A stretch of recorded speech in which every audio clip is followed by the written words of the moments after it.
All right. Tonight is a really special night because we arrived at Upturn 3. Dare to be different, be authentic. Read this book if you want to drop your mask. We all wear masks in life. And at one certain point, you just get confronted with yourself, or you're going to something really hard in life, or something really great. And then those moments are the moments that you just drop your mic, especially the lower parts in life. You look yourself in the mirror, you look yourself in the eye, and you're like, darn, isn't it a really hard time? And that's the time and the trigger to turn up to yourself. Who had experienced hard times in life? I don't believe that. There are more people with hard times. Your life doesn't go like that. If you don't raise your hand, you haven't met your mirror yet. Or you're a little bit scared because people are watching at you, looking at you, and be like, I'm not going to turn up my head. No, no, no, no, no, no, no. That's the moment you can turn up for yourself. Who discovered hard times in life? God, now that's what I want to see. That's where those hands are. All right. Tonight, we're going to talk about, you guys are going to experience the authors of Upturn 3. Upturn 3 couldn't exist without a very special person. And before we're going to go to that special person, I have few little things that I have to talk with you here, the people in the auditorium. If you want to go to the toilet, go to the toilet. We don't want to see you going like this all night, trying to get your pee-pee up. You just go, all right? When you come back, don't block the exits. It's really important. The theater direction told us really keep the exits clear. Mobile phones, please put them on airplay. Plane mode, not airplay because you're going to stream some music. But I mean, plane. Yeah, you know what I mean. Just turn it off. Put it on silent. Put them away. Yep. Don't look at me. Grab your phone. You already did. Ooh. So very nice. Everybody done? Yes. Do I forget something? No. I got it all. All right. I'm going to double check if she's ready. Is she ready? Yes. Okie dokie. Okay, people, there's a very special person. And her name is Jannie. Jannie is a great woman. Without her, Upturn wouldn't have exist at all. She went through divorce and a lot of heartache in life. Recording in progress. Please record in silence. Silence. I won't kill you. Oh, shit. Volume down, please. Thank you. All right. Jannie, she is a very special person. Wow. Without her, Upturn wouldn't exist. She went to divorce. She had some business collaboration that didn't work out. And then she really felt in a low point in life. That's when she turned up. She turned up to herself, to her authentic self. She met her upturn. I want you to give a really intense, loud round of applause for Jannie! We do the impossible. In every heartbeat, I dream that nothing. Fear is so strong, we stand tall. Together we rise, we conquer all. Good evening, good evening. Ah, so good to see you all here together, celebrating with us the Upturn 3 book. And it's really strange to just listen to yourself, like, yeah, you're a great woman. Who? Oh, it's me. But it's amazing, right, what's happening here. So thank you for all being here. And Upturn is about authenticity. In 2019, we started with a wild idea. There was a WhatsApp group, and in that WhatsApp group, there were just several people who are now in the audience were there. And it was just a wild idea like, I want to write a book about mindset, and I want to do it with other people. Who's in? And as a writer's coach in my heart, I was like, yeah, I'm in, but only the way he was looking at it and asking it was like, he can use a writer's coach? But at that moment, as Roger told you, I was really at a low point, and I almost lost myself and lost the faith in being an entrepreneur, in being a writer's coach, in being somebody who can help others to realize their dreams. And I was at a point that I was like, if I want to be that businesswoman, I need to lose myself, and I didn't want that. I wanted to be me. I wanted to be authentic. I wanted to be real. And that's the connections I want to make. But somehow I was in a space that when you want to explode with your business, I thought I had to be a woman I did not want to be. So I almost gave up. But that message on my phone, right? Are you writing that book with me? I want to. So I dabbled for a day, but then they are stuck in my head, and I couldn't wait longer. So I created a message, and at that point, I froze when I wanted to send it. I was just too scared. I was so low in my own upturn part before I knew there were called upturns, right? And I was like, yeah, I'm not going to ask him. I'm not going to send him. Who am I to be able to help him? Who am I to deliver something with him? He's just a great business coach. They're all great people. I just had a big failure behind my back. I tried to set up a mastermind for 250 people. Everything was created. The videos were there, my speech was there, just everything that was needed for the entrepreneurs who wanted to create a book. Just come on, I will help you, I could give you it all. But then the seats stayed empty.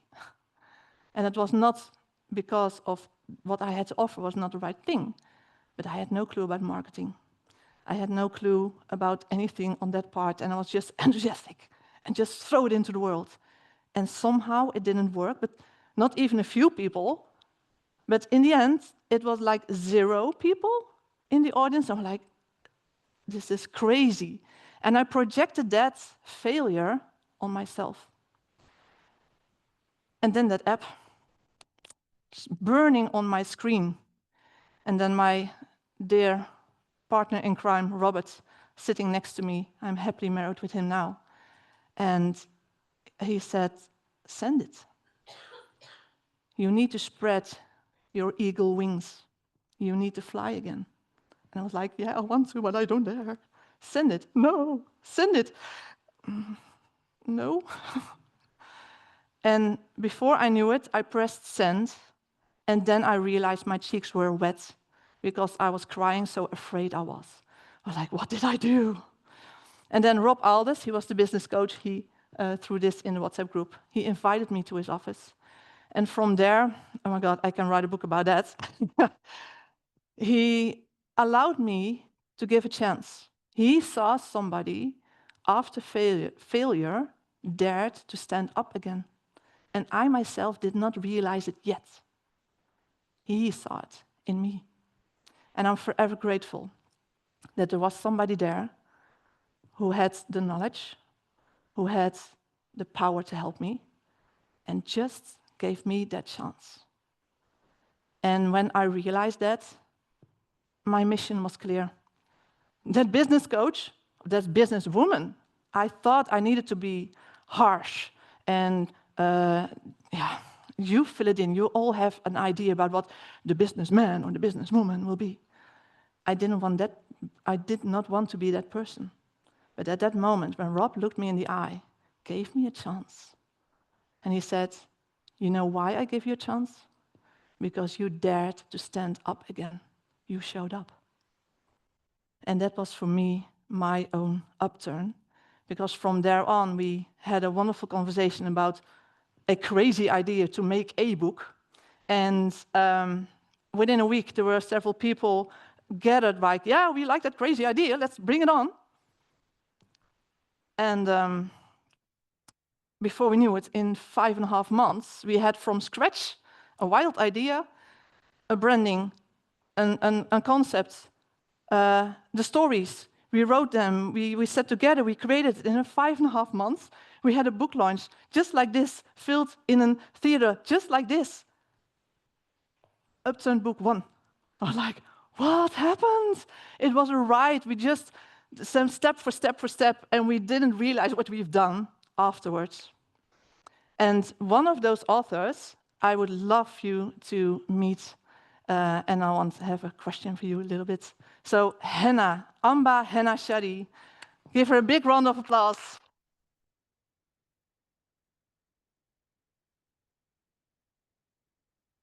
If there is somebody who deserves that chance, it is Amba.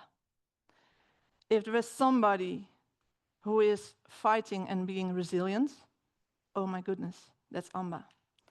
Amba was bedridden for 20 years at a moment that she had big dreams to create her dance school. And she was a dancer, right? And one day, all the dreams scattered. And it took you 20 years. Oh, I'm sorry. Amba always say, me, I'm not crying. Lately more, but at that moment in 2019, you said, nobody can get me crying.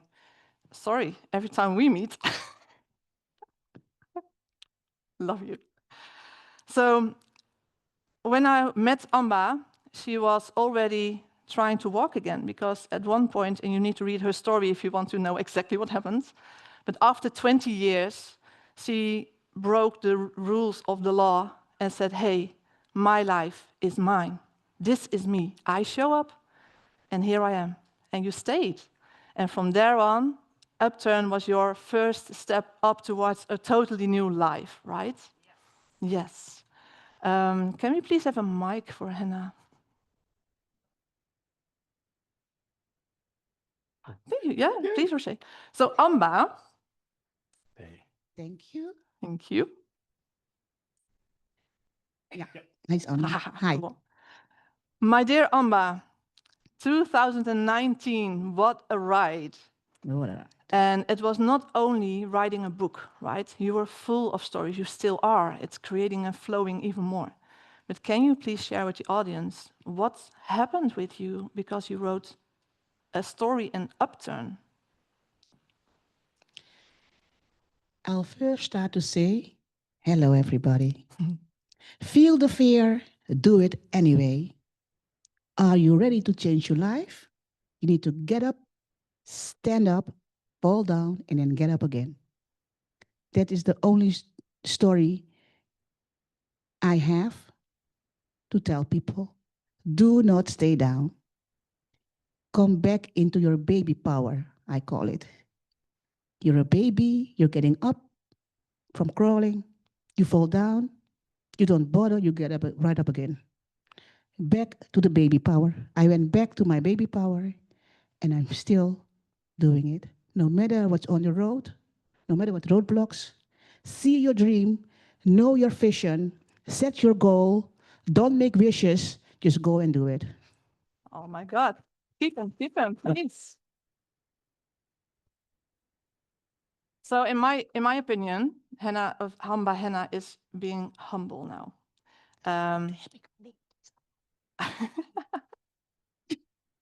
Yeah, I cannot tell everything here by the audience how we are communicating, right? It's being then they take an hour longer. Okay. So Amba. Yes, Jannie. I loved your words. You're poetic always, but can you step away from that poetic a little bit and just tell one amazing thing that happened? There are multiple, right? Oh my gosh. Now, you live by those words. Yeah. But give it some hands and feet. Life is a motion forward. Always. Oh my gosh. Why the upturn? Why the upturn? Why the upturn? Why the upturn? I had to. Because, yeah, Yeah, I for know. me, it was die or get up again. Yeah. And I choose to live. When you make a choice, the choice has consequences. For me, it was to stop with all my medications, cold turkey. And then I was, for 3 months, out of this world. I was a junkie of medications, prescriptions by different doctors. So to get off all those medications, I had to go cold turkey. That was in 2015. I remember that you told me, like, I quit everything. I quit If everything. I die, I die. I die. If I die, I die. But if you don't. But if I don't, I'm going to live my life the fullest. And that was your reason to give your words a voice, right? Yeah. Mindset. All is about mindset. How do you think about yourself first? Absolutely. To become who you want to be is first thing. Take out the clay out of your ears and do not bother what people say, what people think, what people want, what people do. Be authentic. Be authentic and find out what do I need to live my life at the fullest. And you're living authentic. And I'm living authentic. And it changed so much. Yeah. There's so much to tell. And I think I get a kind of a cue because I want to get in your conversation too long. But thank you, Hannah. Thank you so much. Amba, Hannah. Oh, sorry, Amba. Can I tell you why? Amba is being so true to herself, being authentic, that she has gone on a journey in finding your roots. Yeah. And that's why you changed your name from Hannah to Amba Hannah. I'm in the middle of changing my name. Sorry. With the government. But for us, it's like, you are so Hannah to me. And I know, I understand. So I do know this woman, right? Yeah. I really do. No, I really do. Amba means given by divinity on a Saturday. Hello, baby. On a Saturday. Divinity. The details. So, thank you so much for sharing, Amba. And thank you. Really, she's an inspiring woman. If you want to know what happened, please talk to her. But it's like the story that you made, the part in Upturn, and it's so much bigger than we can express here on stage, right? But first of all, give a hand of applause on Amba. Hannah, applause. Thank you, thank you. Thank you, Upturn 3 years. So for after Upturn 1, it was the mindset, right? It was a wild ride. We didn't know what we were doing. We just had a passion. We had a dream, and we came together and we just made it happen, right? And after that, so much changed. So much changed. Too much to say. And then the year after was like, okay, we got mindset. What's happening in these stories? The reason that I wanted to create those stories, not just be happy and have a book, but we want to reach you. Because I think everybody, it was just asked, everybody has hardship at one point, right? But what happens there? I think a lot of people feel alone in that hardship. And there can be a lot of people around you, but still, what is your next step to get out of there? And when I did my trainings, when I was sitting in business trainings, and I looked at the successful people around me, being on stage, and they told a little bit where they came from. And then I saw the success and was like, what's the part in the middle? That messy part in the middle, where is that? Nobody was talking about it. And that was for me like, those stories need to get out. And with Upturn 1, we had find our way. And then the year after, Upturn 2, in COVID time, of all times, but we didn't know yet when we started. And Upturn 2, we said personal development. When you mind your mindset, when you mind your mind, you start to grow. You start to learn. You start to feel different. And if you are on that journey, the next step is so logical for us, especially after the COVID time, being authentic. But what does it mean, being authentic? 4 years ago, I thought being authentic means just be honest in a conversation, be honest in how you show up, boy, it is true, but it is so much more. It's so much more. Because it's also, how do you show up when nobody is watching? How do you show up when I talk to my friends and to my kids? What do I think about them? How do I show up when I make a mistake? And I hide because I was so afraid of disappointing people. And at some point, I still are.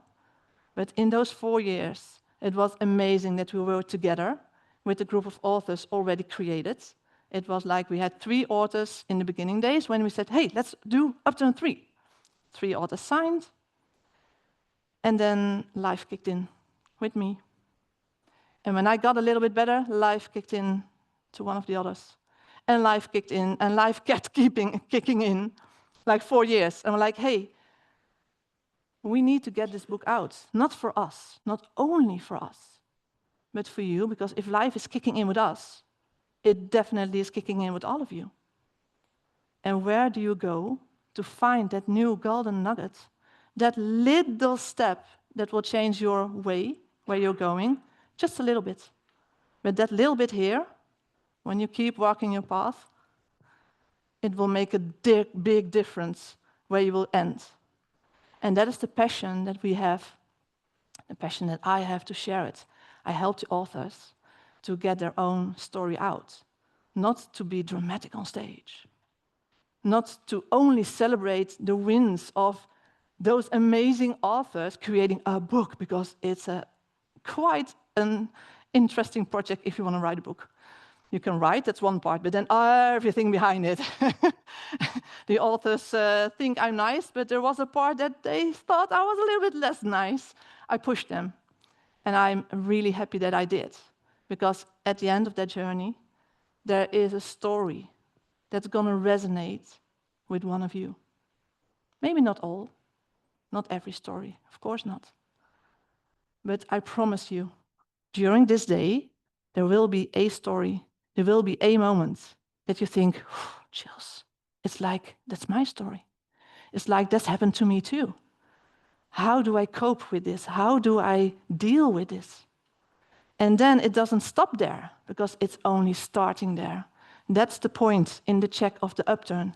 Those are the arrows going up, because from that point on, somebody has lived your pain already and has already solved things. And now the upturn authors can give like, hey, I did this. Maybe this helps you too. Hey, I did this. Maybe it helps you too before you go through the hardship I went through. And I got chills again, but if that is something we can help each other with, we all are so wise, we all have so much experience in our lives, but sharing it, not being afraid of that hardship that somebody else goes through, because we all have it. Just be there with somebody. Look them in the eye. Just dare to say, I don't have words. I'm there for you. I feel you. I connect with you. And I hope those stories for tonight will connect with you. But it's your part for you to allow it. Because there's only one person who can make change in your life. Who will that be? I think they're not here on stage. I think the person who will make the real change are yourself. But we are here to give you just a little nudge in the right direction. Thank you so much. We do the impossible, we make it happen. In every heartbeat, dream that's snapping. With spirit so strong, we stand tall. Together we rise, we conquer all. And I don't know if I have still time. Sorry, it's new for me, the clock and things. But I just want to say this is not my party. There's an amazing team here, and we'll get to it later, but just want to say, making it happen with everybody, and especially you. You're just here presenting last minute. We didn't know each other. And the people who know me here in the audience are already laughing. Jannie, last minute, haha. But you are here and you did it, and thank you so much. So enjoy this guy. Thank you.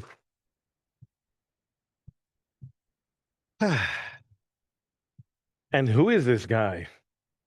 Yeah. I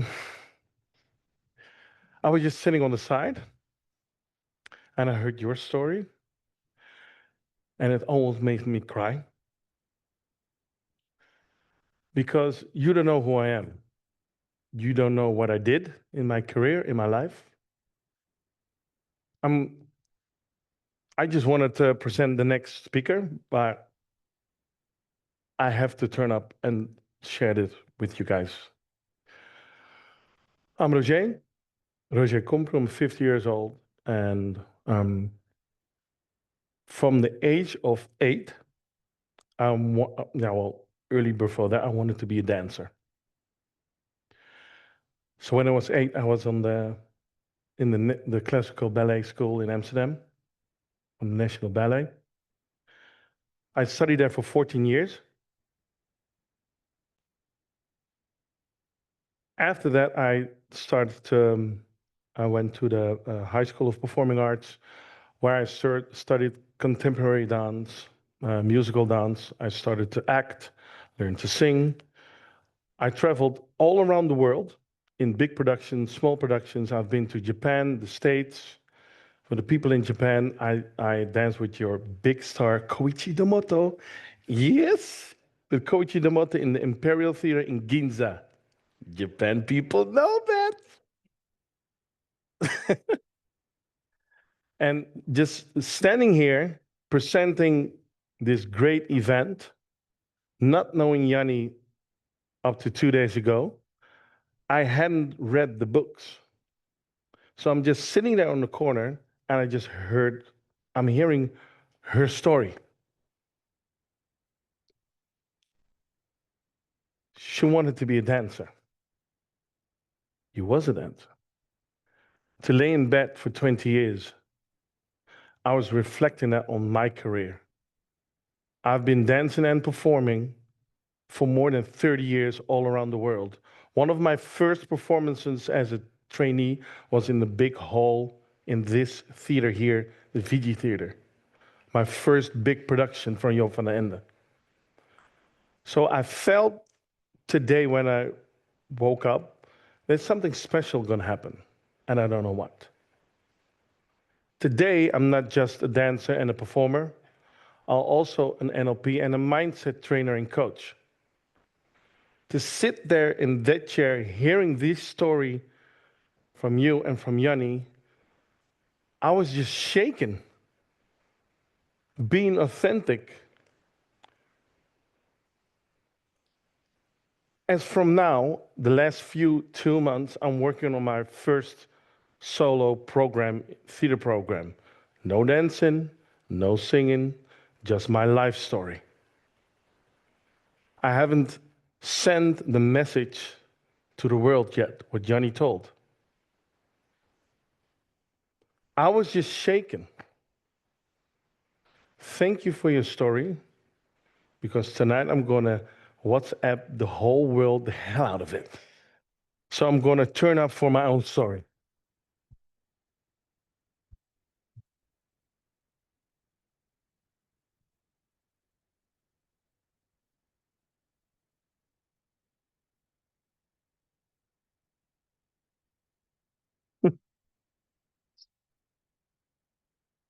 Thank you. You've seen me on video. Oh, you already saw me. I didn't see you. Oh. All right. I'm Roger. I'm your MC for tonight. Hello.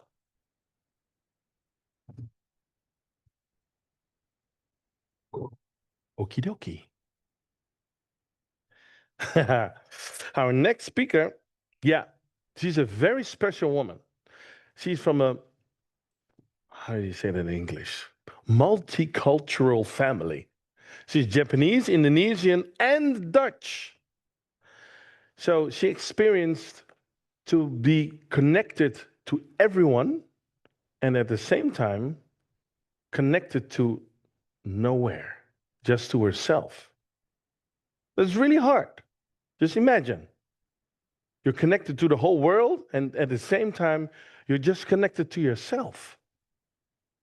With all that all those emotions that she discovered in her life, and all the peaks and all the falls that she had, she fell into a depression.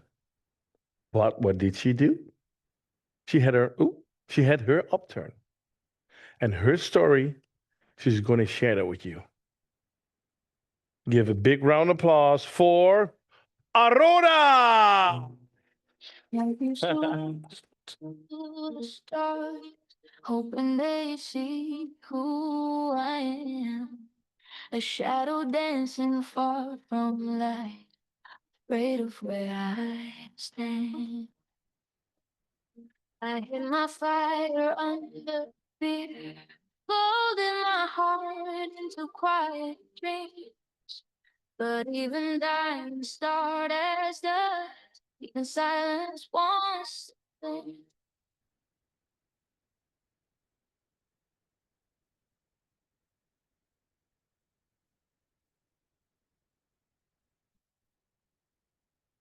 Let's have a little story time. Once upon a time, there lived a little princess who was adored by her parents, the king and queen, and they cared very deeply for her. The kingdom felt happy, it felt bright and colorful. Whenever the little princess returned home from her adventures, her parents always greeted her, and they had this Japanese saying for it: "Okaeri, welcome home." However dangerous or scary her adventures were, that warm greeting of Okaeri, it made her feel safe and loved. One day, the school announced that there would be a Bring Your Plushie to School Day. What a happy day that would be. The little princess wished to make her own plushie, a mouse with whom she could dance with. First came the head, then the ear, and then another. From head to tail, the princess poured her heart into her work. Her needle pricked and her thread tangled, but she never gave up. And when at last the mouse was finished, her ears tilted at odd angles, her tiny face was dotted with clumsy holes, for the princess' small little hands were still a bit clumsy. But when the little princess looked at her mousie, she smiled with all the love in her world, for in her eyes, Mousie was perfect. Even the tiny imperfections, they all tell the story of care, of patience, and of love. To her, these were not flaws, but they were proof that Mousie was made by her own hands. So the little princess, she could hardly wait for her new friend to be shown to her classmates. So the Bring Your Plushie Day came. And the next morning, the classroom sparkled with colors and laughter. Everywhere she looked, there were plushies.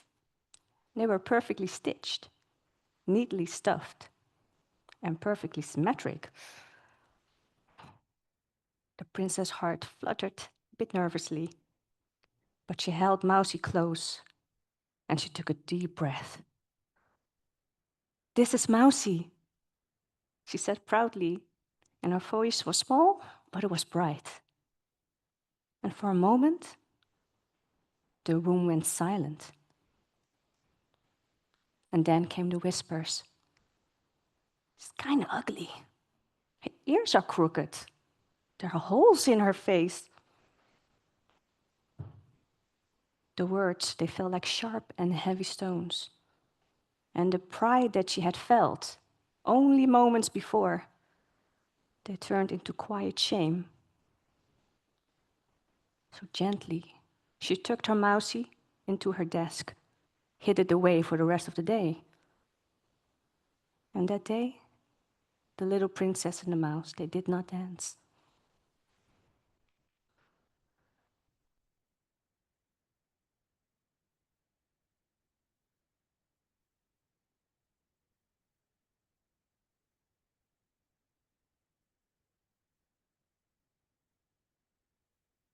So the tale that you heard just now, it was a tale about shame, rejection, maybe a tale that we all are familiar with. It doesn't need to be loud, it doesn't need to be harsh, but it still pricked, it still hurt, like the little princess felt. And the little princess was me. I thought that their judgment, that their comments, that they were rejecting who I was, that I needed to be fixed, I wasn't good enough. So what I did is I hid those parts of me deeper and deeper. And I became very good at that. Because the judgments, they never stop, do they? They can keep coming. So what do? Just hide more and more parts of yourself. So what happened to the little princess? She was no longer the little princess. She turned into this monster. A monster that just was cursed. Everything she touched would be failed, would be worthless.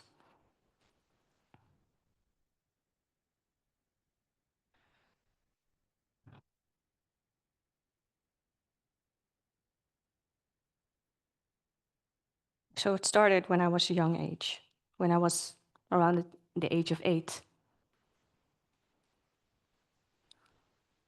And I kept saying, there was this little flame inside of me that told me, you know, you're still so young. You're only 8. You still have a whole life in front of you. While you feel you're worthless now, you can still change. So I listened to this voice, and I kept going, and I kept going. But every year, that flame grew just a little bit smaller and just a little bit softer. Until one moment, I didn't hear it anymore.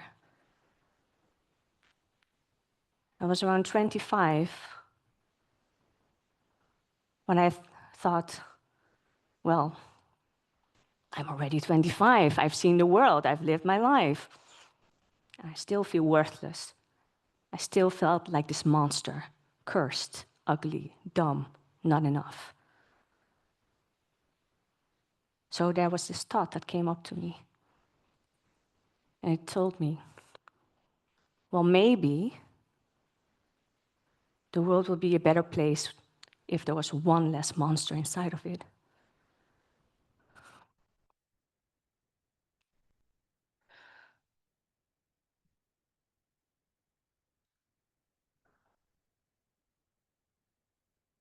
But one day, I found this little red hat tucked away somewhere in my belongings. It was mousy. And I just remembered how much I loved her, how precious she was to me. And then I was like, why did I forget that? That's when I realized those voices that told me that I was not good enough, that I was worthless, they didn't start with me. They came from other people. They told me that I was bad because I was too ugly, that I should be a bit more smarter, a bit more social. Their fear became my fear. And at a young age, you didn't know better. But when I realized this, I decided no longer did I want to live in their fear. So just like me, you might have your own mousy somewhere hidden away because you thought it made you feel less of a person. It didn't make you feel enough. But let me tell you this. When I look at Mousy now, she's still imperfect. She still has those crooked ears, still has no legs to dance on. But she was still perfect for me, still so beautiful because she was imperfect. And that's how I want you to also look at yourself. Because when you realize that those part of you that wasn't accepted by them, you can accept it. You can love it. Don't wait for anyone else. Because when you learn to accept those parts, that's when you learn how to forgive yourself. And forgiveness is important, because that's when you let go of those fear, those hate of yourself, those comments. And that's when you actually start to heal. That's the real magic, self-acceptance. And that's what I want you all to have as well.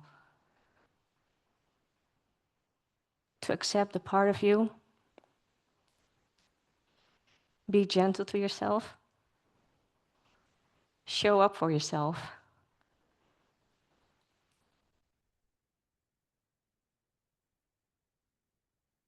Because I want you all to shine, just like how Mousy is now shining in front of you. I want you to come home to yourself and tell yourself, Okairi, welcome home. Thank you. Sorry, I was meant to tell. From the dark, I learned to shine so well. Welcome home. Welcome home tonight.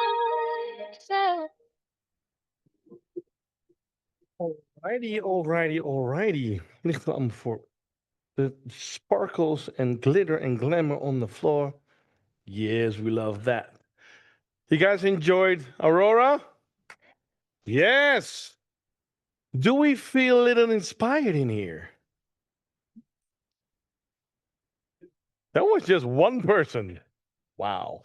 Do we feel inspired? Exactly. Okay.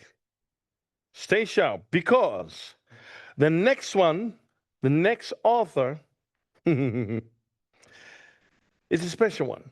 They're all special. She got bullied when she was younger. And I don't know if any people here really got intensely got bullied when they were younger. I did. I experienced it. You carry that with you into your adulthood. It does something to your brain. It does something to your self-image. And it's not so sharp. It's not a pretty thing, I can tell you. It takes really courage and a lot of power to deal with yourself when you're looking in the mirror. Like Aurora said. When you're looking in the mirror and you think to yourself that you're ugly, if you just don't belong. It's not a pretty thing. And the next author, yeah, she experienced as well a burnout. But when you dive deep, when you fall deep in life, that's the moment when you turn up, you're getting your upturn. She did as well. And I want you to give her a big round of applause for Kathryne van Meer. Shadows you floating. My voice is not a whisper. It's thunder after rain. Brokenness, I'm born anew. In courage, I am crowned. I lost myself to find you. And this is the light I found.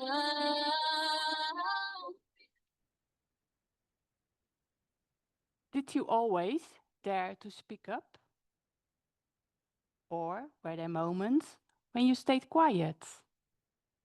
Not because you had nothing to say, but because you didn't feel safe to say it.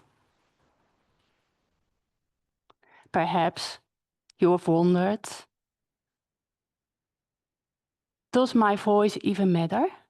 As if no one would really hear me, even if I shouted it out loud.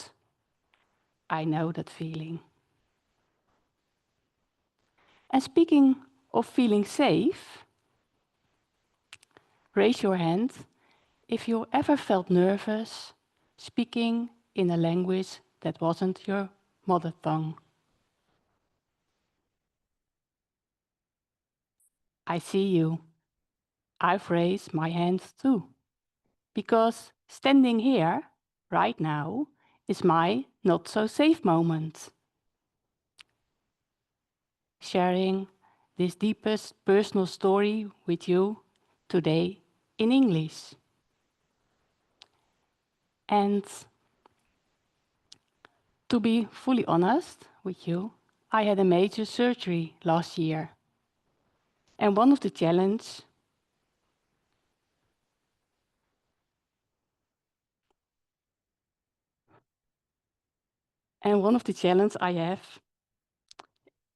I face now is the retrieval of the right words, especially in English. So while I prefer only to speak truly from my heart, I've chosen to rely on my notes today. Because self-care isn't a weakness, it's a necessity. It takes courage.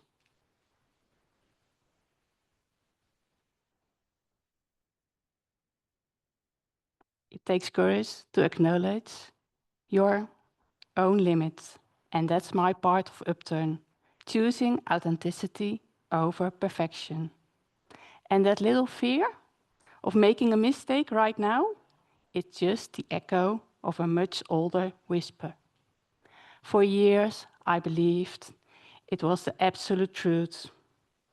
It was the voice of a small girl who at 8 years old made the choice to disappear.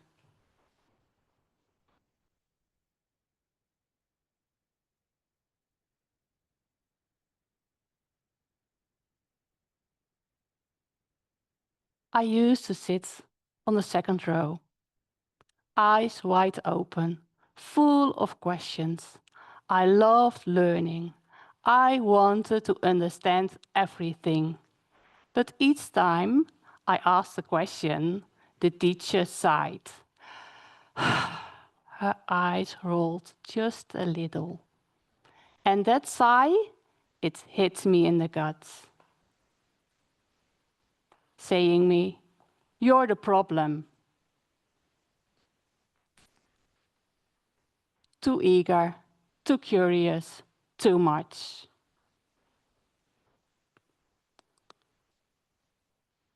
So I learned to lower my hands, to read the room, and to take up less space. And that's how silence becomes safer than curiosity.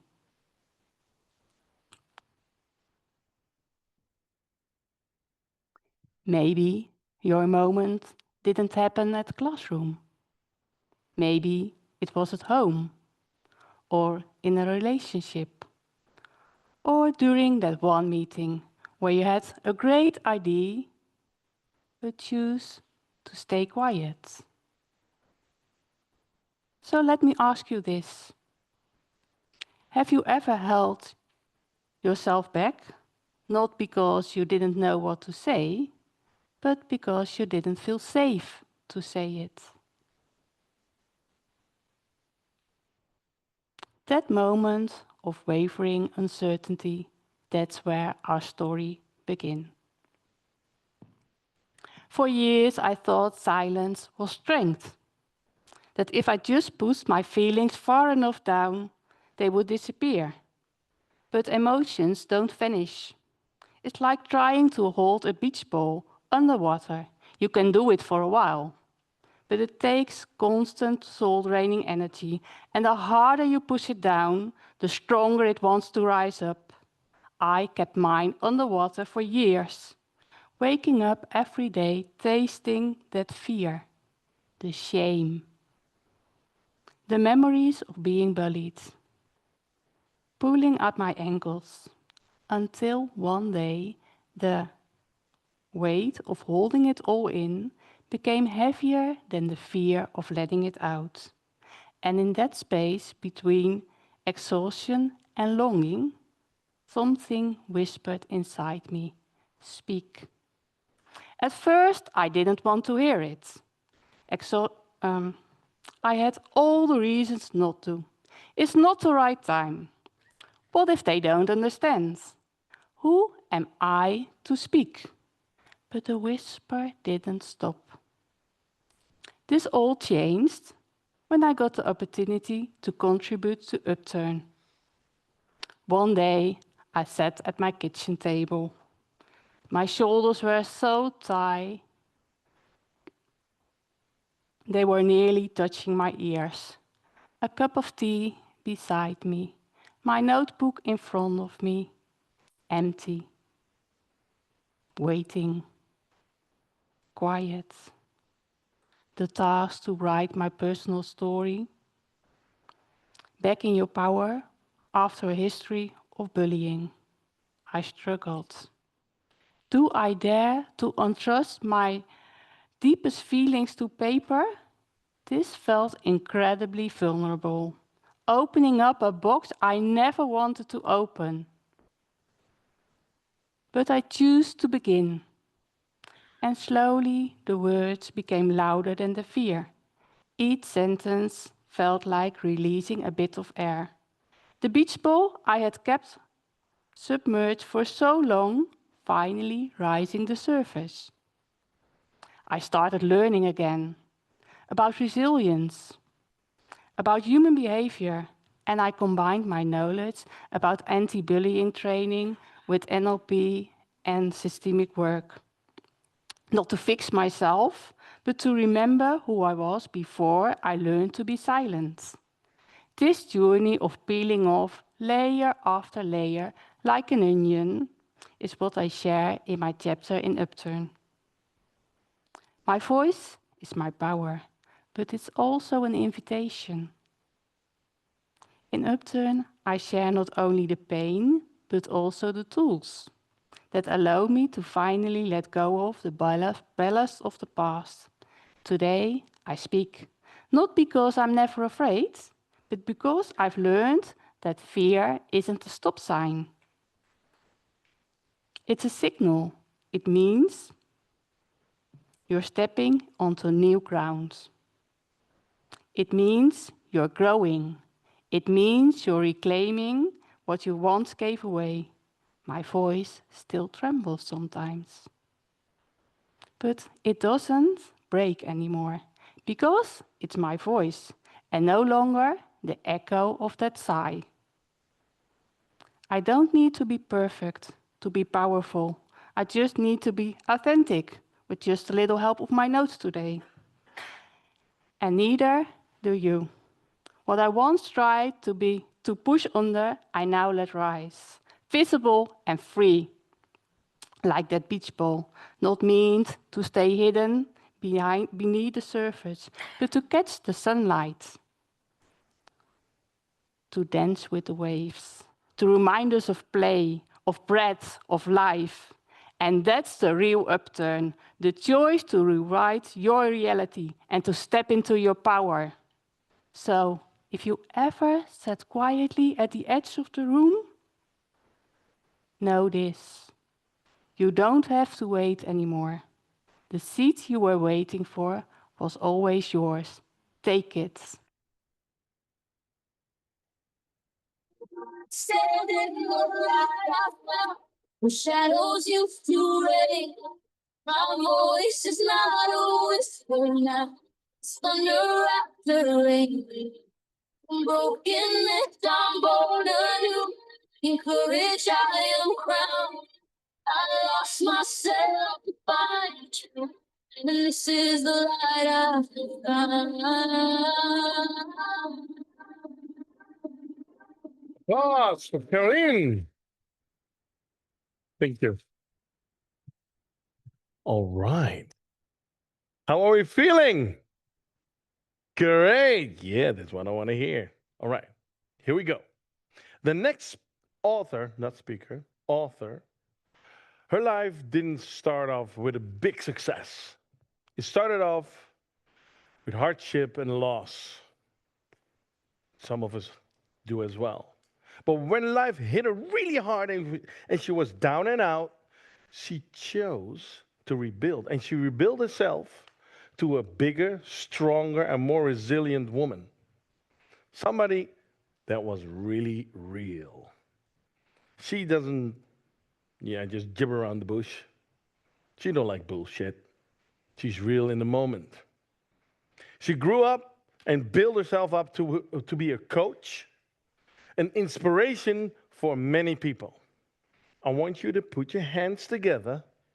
You can start already. I just keep talking. Just clap. Just start clapping.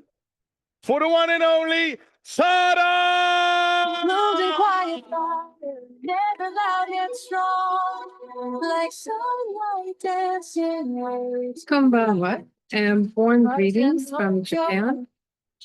Thank you very much for being here at the launch tonight, and I wish I could be there with you.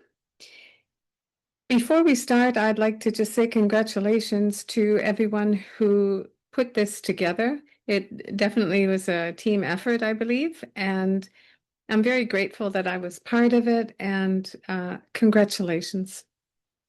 I'd like to talk to you a little bit about how my particular chapter, The Subtle Art of Raising a Remarkable Man, came about, and kind of walk you down the path that got me started, and hopefully encourage you to come on this path with me and open your eyes to the inner emotional world of boys.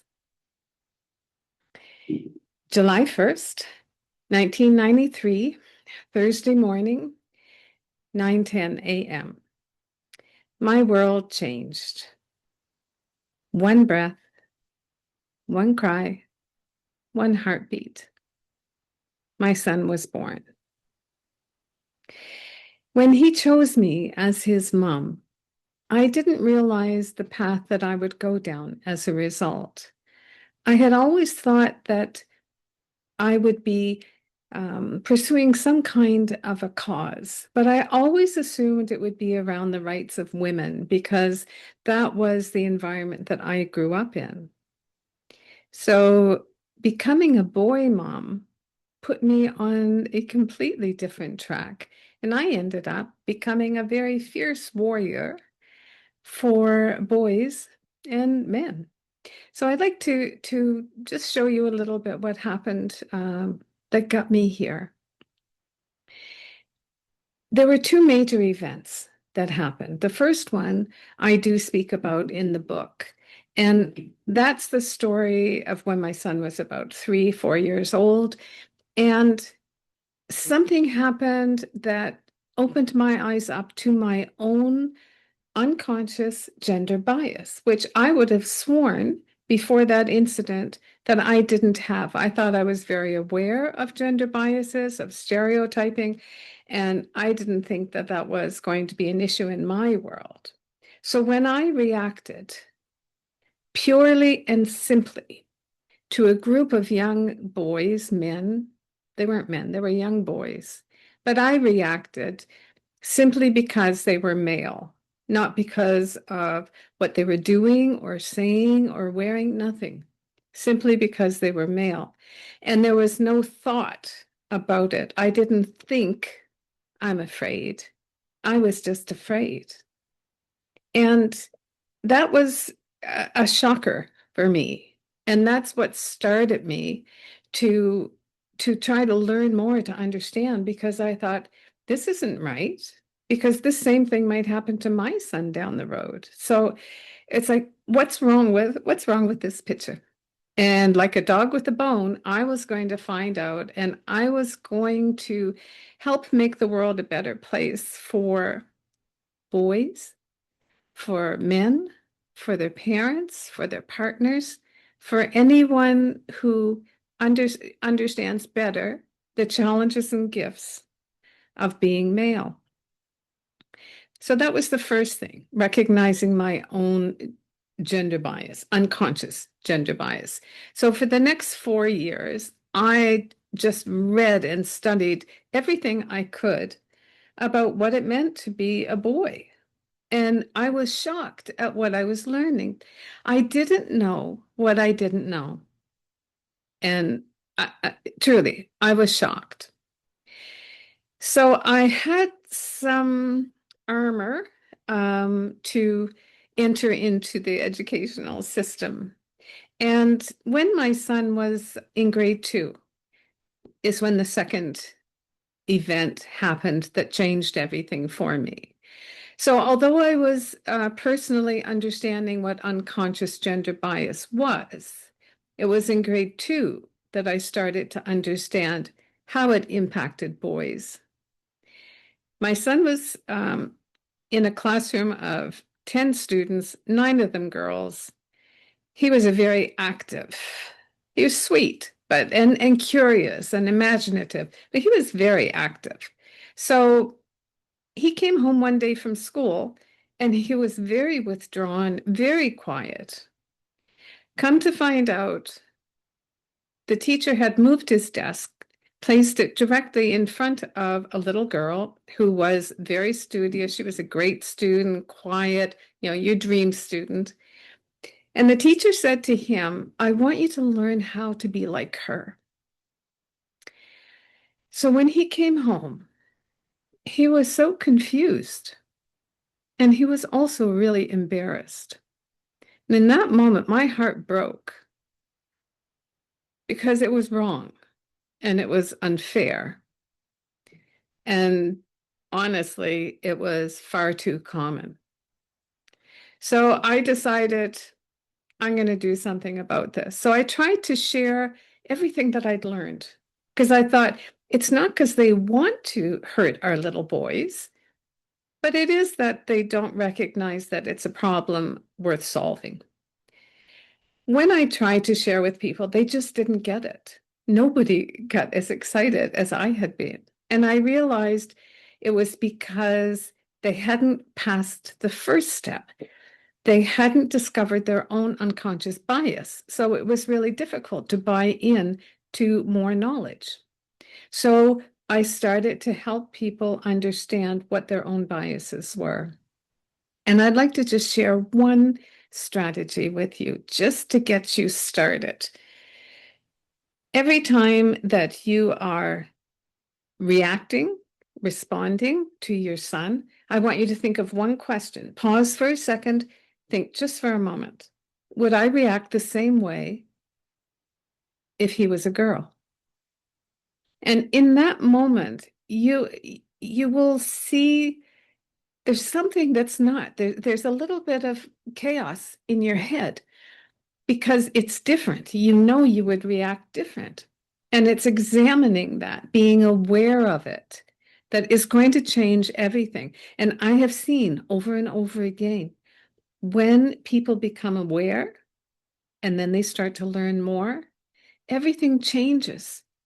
And that beautiful little boy that you have right now, you are going to be able to connect at such a deep level. You're going to be able to communicate together for the rest of his life.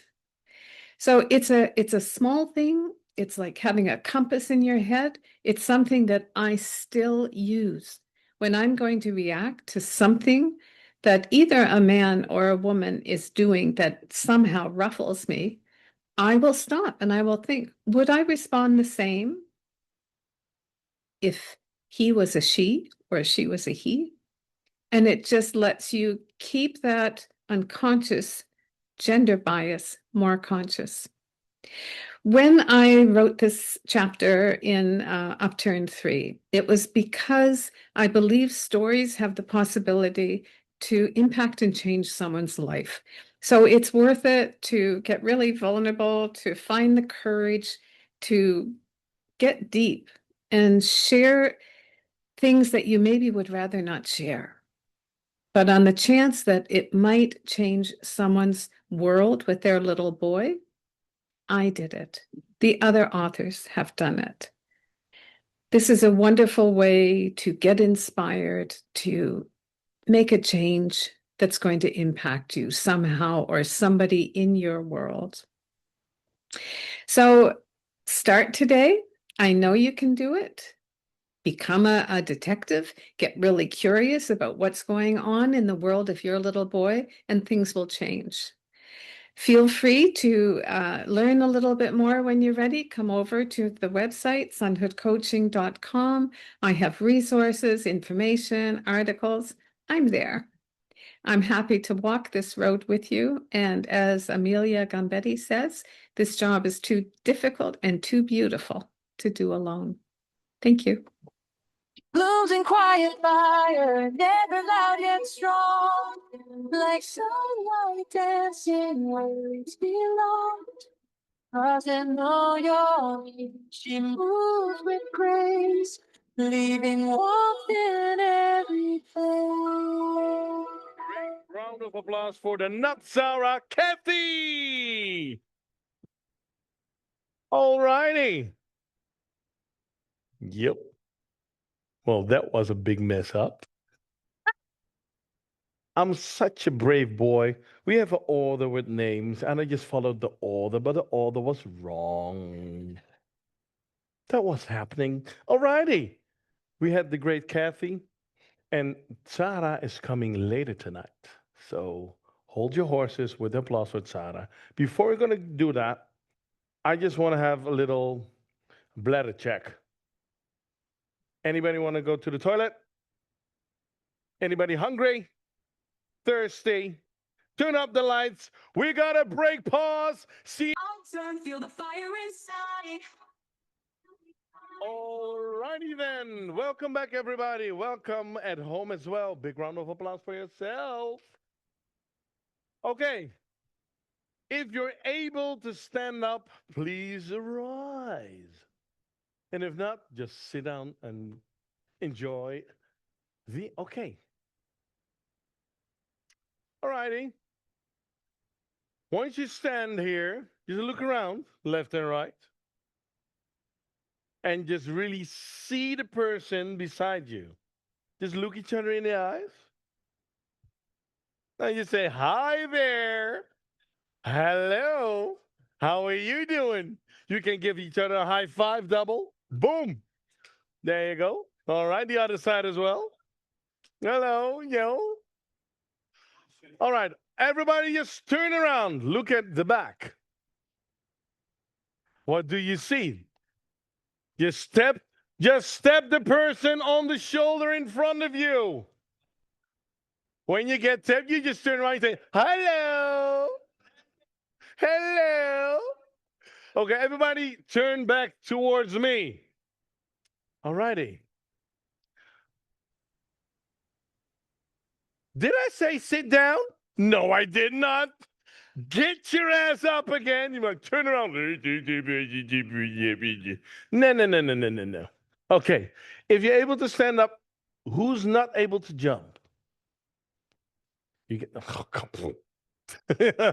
you can jump. All right, you can jump. That's down there. Jump.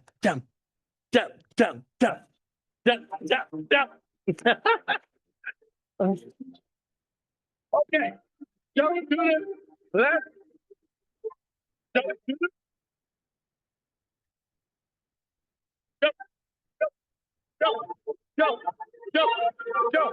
jump, and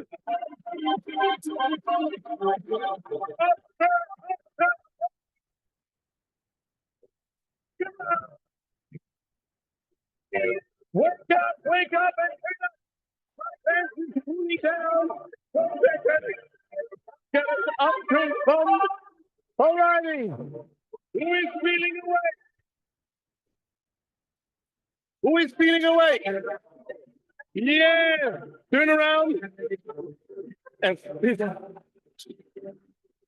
all righty. Oh, I need my notes. Okie dokie. You guys, you can start by clapping. Just keep on clapping. All right. We got a woman of courage, a force of nature, a heart of intention, and it's rooted in the faith of God. Keep on clapping. And her name is Lavina.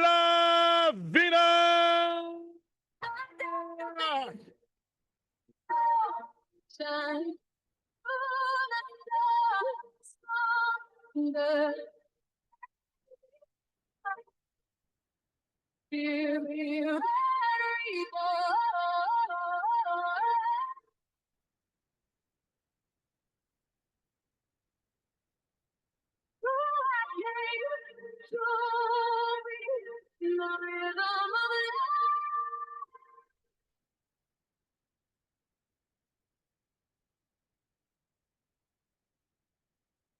Vet nummer, hè? Oh, wow. Have you ever felt different? That's my question to you. Not in the standout kind of way, but really like you didn't fit in. Well, I have too.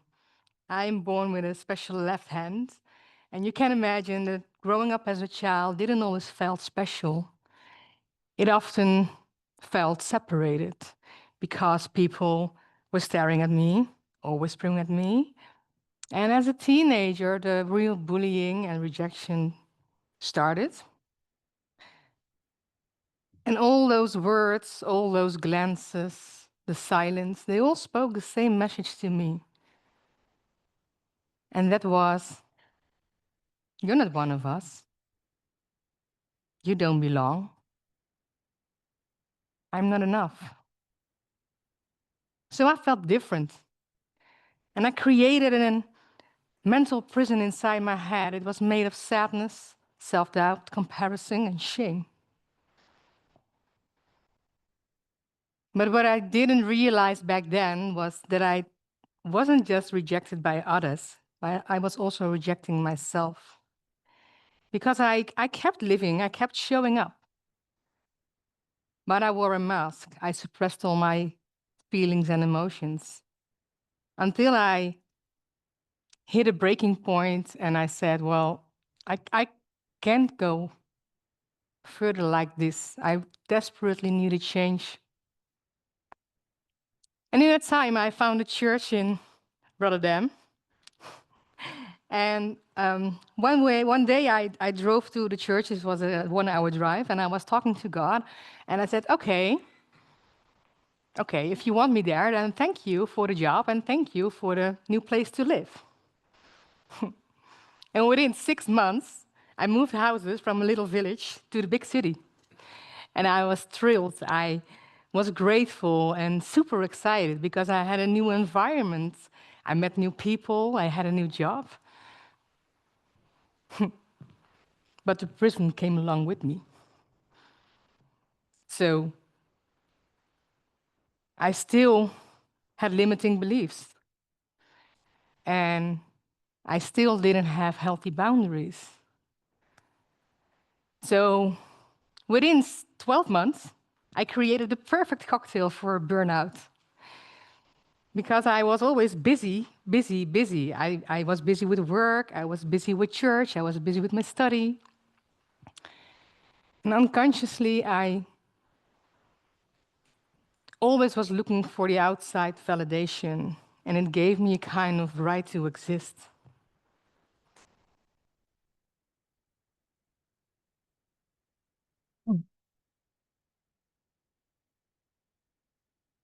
And now I lost my speech.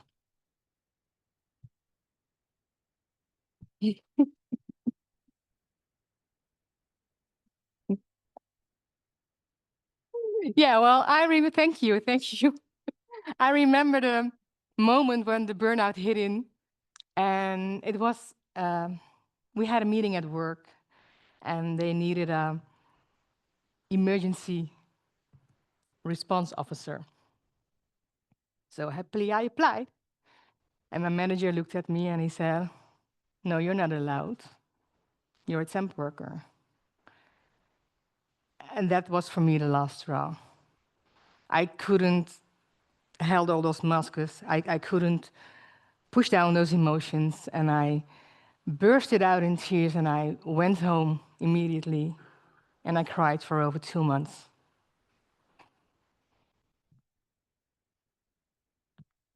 And maybe the thing that hit me the hardest during that period was that my social network hardly reached out to me or checked in with me. So I felt really, really lonely and unseen.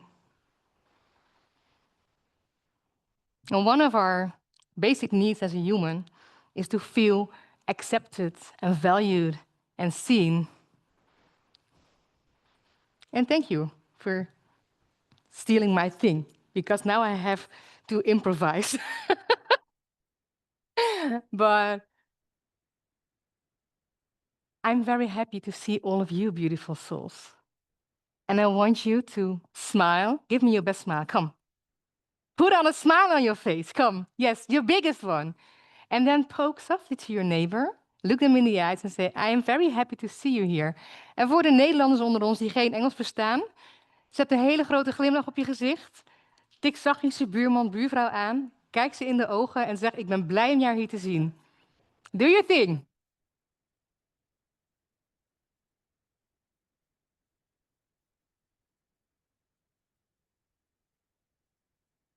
Well, how did that feel? So my story continues. Because after the burnout, I went back to daily life. But I lived my life as if I was driving a car with a handbrake on. And at a certain moment, I just asked myself, what do I need? What do I really need? And during that period, I was fascinated by words. Beautiful, unique, soul-stirring words. And one night I was scrolling through Facebook and I found querencia. And the way it was written, I really loved it. So I looked up what it meant, and it's a Spanish term, and it means the place where you feel safe and strong and where you can be your most authentic self. Wow, that lit something up in me, and I said, I am going to find that. So not long after, I saw a training program to become a holistic coach. And now I master breathwork and body trauma release. And during the education, I was very enthusiastic and eager to learn. But after a day of school, I came home and I felt drained. So next day in school, I told it to my teacher. And the answer he gave, it stayed with me forever. He said, you are in charge of your energy by regulating the button to charge it up or down. So that was quite an epiphany to me. And there began my journey of deep personal growth. I learned to love myself again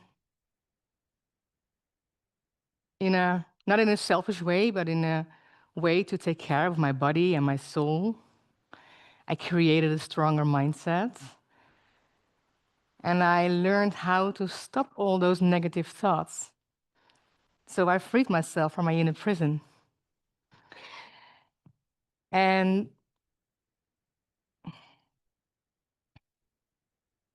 I connected to my IP address. It sounds familiar to you. It's my inner power address. So my querencia is my inner power address. And it really helps me to live a happy and fulfilled life every day. And I have bad days too, but I can pick myself together faster. And one of the other beautiful things I discovered along the way was the power of our breath. It's such a strong and vital element, and it can be really helpful on your pathway to healing and liberation. And you know, real freedom isn't just out there. It's in here. It's in your body, it's in your mind, and it's in your heart. So I'm coming to the end of my speech.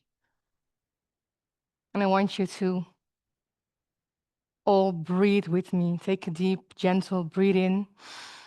Maybe if you feel comfortable enough, you can close your eyes and put your hand on your heart and just feel how the breath is flowing into your body, how you are here in this moment right now. And just remember how amazing and how loved you are. And my invitation to you is own your uniqueness and dare to be yourself. From my heart to yours, I say thank you.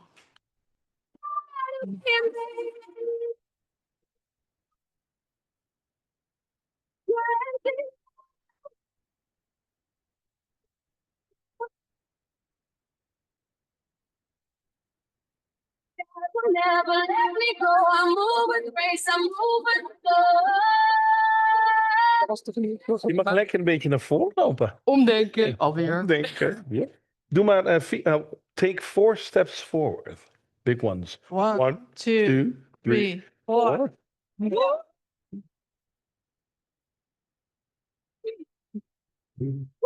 Thank you. Yeah!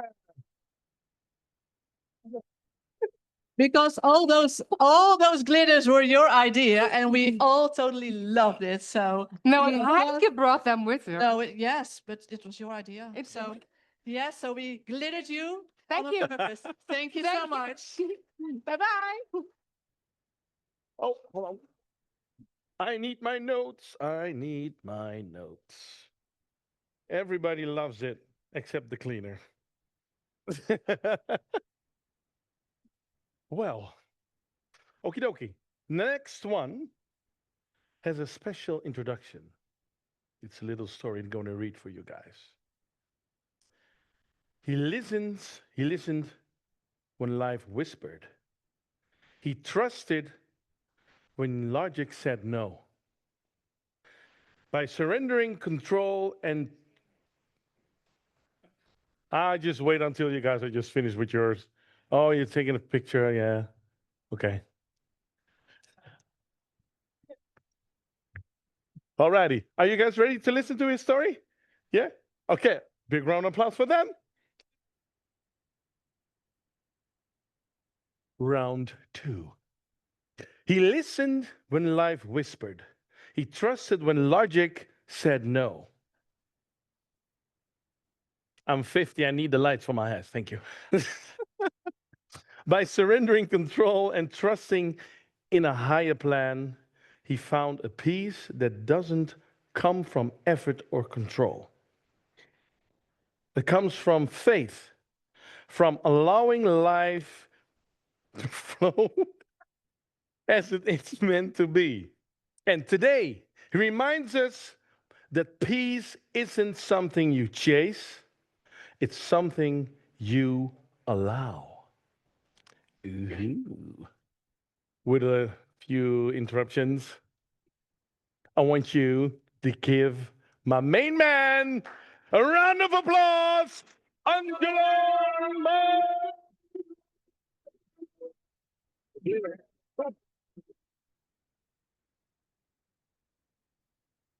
In the depths of the night when shadows fall, you find strength to rise, stand tall. In every challenge, there's a chance to learn. Believe in the power of your What? Sound? Yeah, that's right. Is it intuition? Is it the universe? Is it God?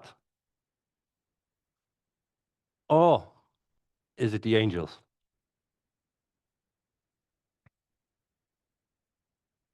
I want to start with gratitude. Put your feet firmly to the ground. Take something or somebody in your mind that you are grateful for. Gently close your eyes and say thank you. Thank you for being there. I say thank you to my parents, because out of the love of them for each other, I was born. And they named me Angel O. And as a baby, they said I was an angel. But I know for sure, in my childhood, I did quite some things to make them doubt that.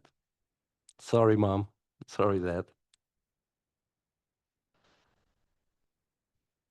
Since long, I felt the inner voice, like a knowing of what was coming before my mind could even make anything of it. Like my first great love, I knew exactly how she would be. Not as a picture, but as a person who she would be. As how she would be a wife for me. And how she would be the mother of our children. 17/7/1999, our paths crossed. And there wasn't any doubt. There was a knowing, an inner voice telling me, she's the one. We've been together for almost 25 years. We brought 3 beautiful children to this world. Our love, it was deep, it was real, and it was unconditional.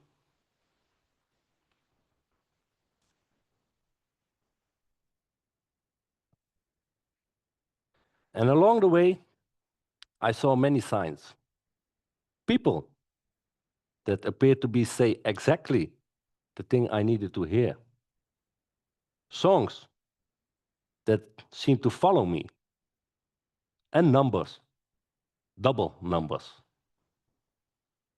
On clocks, on license plates, anywhere. And for years, I ignored them. I silenced my intuition.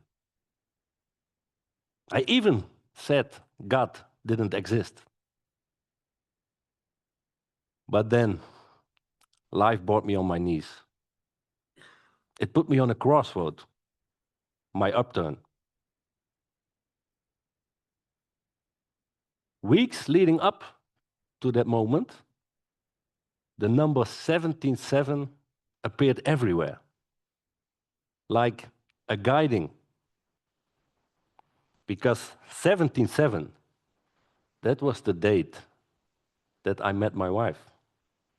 That was the date we got married. And the date that since my 17th life year, we celebrate love every year. And the angels, they were speaking to me.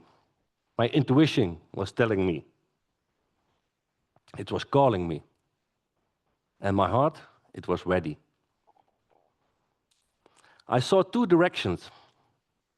One was a direction that was familiar, like a comfort zone. My mind knew anything what was there. But the other direction, it was unknown.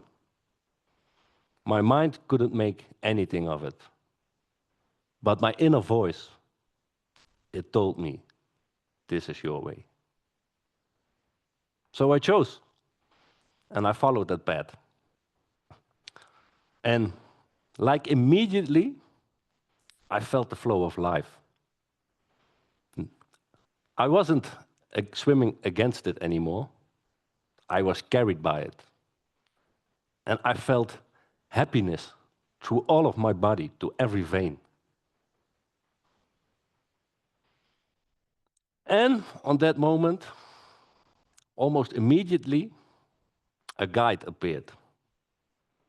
An angel in a human form. And she guided me. She made sure I kept trusting the unknown. She made sure I didn't run back to the comfort zone. So I stayed true and I kept trusting.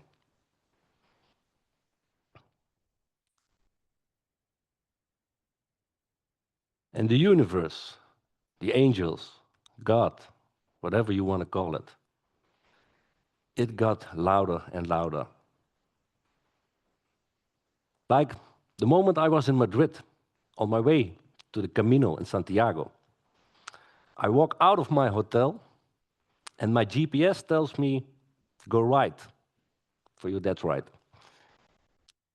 But my intuition, it told me, go left. So I did. I listened. And a few minutes later, there was a huge billboard. And there were the numbers 18-8. And that's my birthday. And I felt this is a sign. So I went up to the building, and it was a museum. I went inside, and there they asked me to put my bag in a locker. So I go to the lockers. And there is only one locker left. And that locker had the number 82, my year of birth. So it completed my birthday. And I felt there is something here for me. And I walked into the museum, and I came in a big hall with huge paintings. And every painting had painted on it angels. And my heart made a jump. I felt guided. I felt supported, like I was just in the place where I needed to be. And I got many of those moments. Like when a dog led me to a horse I bought in Spain. Or a glowing angel on the top of a hotel at night when I was looking for a place to sleep. Or a wave that pushed me out of the ocean to the shore, right at the exact moment.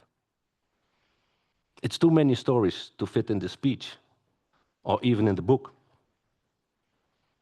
But I have one more for you. Last week, I was in Spain to buy an albergue. And I was lying there next to a tree, looking over the land. And then a thought came up my mind. And I started worrying because I was thinking, what if I run this place and I need to go away for a few days? Who will do my tasks? And right at that moment, a song appeared in my head, started playing in my head. And it was a song I didn't hear for a long time. I believe John Hyatt made the original. And it was like the angels are directly speaking to me. And the title of that song is Have a Little Faith in Me. So I looked up to the sky. I said, yes, I trust you and I have faith in you. And like that, my worries were gone with the wind. I was in peace and in harmony. And that is what I mean with trust and surrender, the story of my book. Thank you.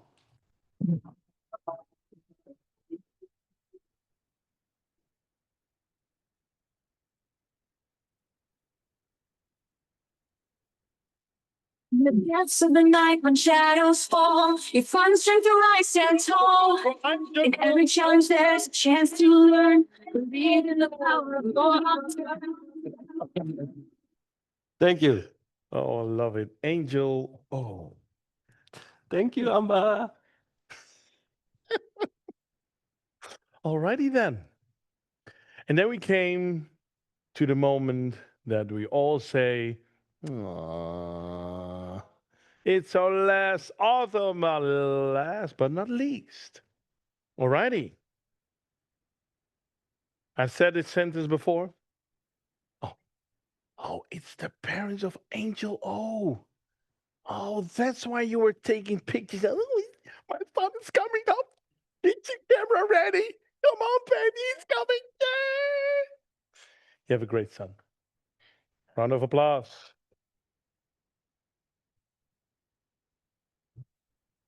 Well, this woman, her life started with heartbreak and loss that I said before. And she doesn't speak about transformation. No, she lives it. She's a coach, a speaker, and a woman that calls it like it is. No bullshit. She's teaching courage, connection, and the power of showing up. Showing up for yourself.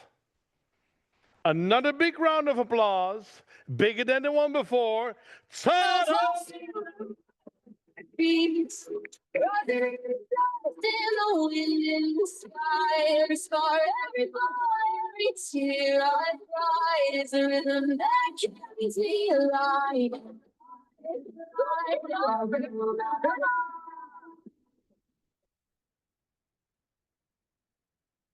Tzara? Well, I guess that makes me lucky last. What a beautiful it's been.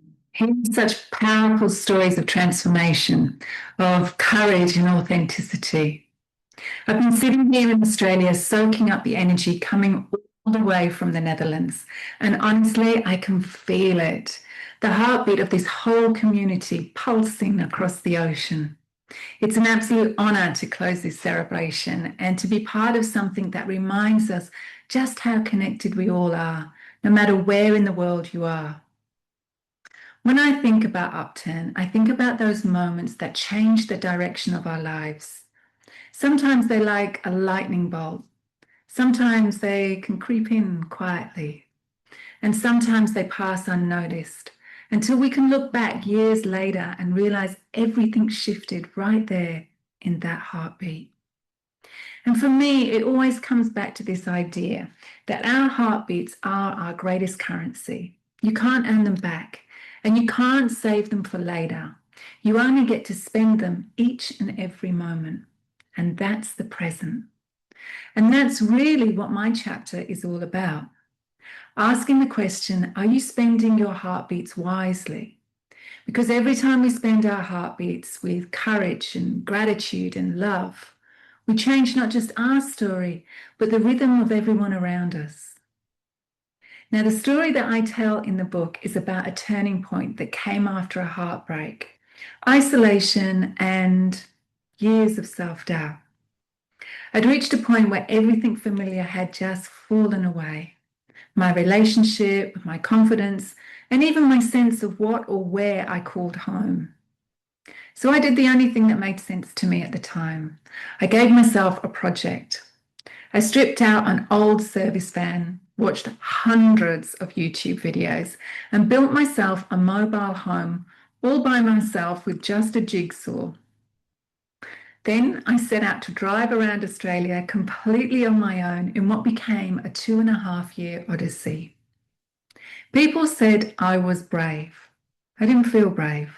I felt broken, but determined to find out who I was beyond the noise of my inner critic.